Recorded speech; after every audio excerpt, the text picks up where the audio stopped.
गुलबर्गा में लोकायुक्ता का एक और जबरदस्त ट्रैप। 2 लाख रुपए की रिश्वत लेते हुए गेस्कॉम के एग्जीक्यूटिव इंजीनियर को रेड हैंडेड गिरफ्तार किया गया।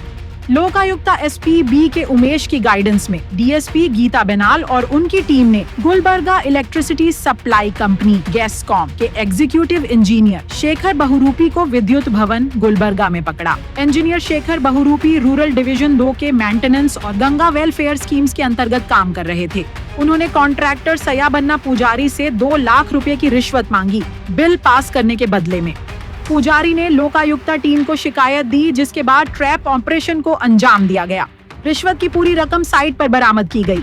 लोकायुक्ता की टीम ने शेखर को गिरफ्तार करके ब्राइबरी प्रिवेंशन एक्ट के तहत केस रजिस्टर किया। अब उन्हें जुडिशियल कस्टडी में भेजने की तैयारी है। इस कार्रवाई में डीएसपी गीता बेनाल, इंस्पेक्टर बसवराज, राणुजी, प्रदीप और हनुमंत जैसे अफसर भी मौजूद थे।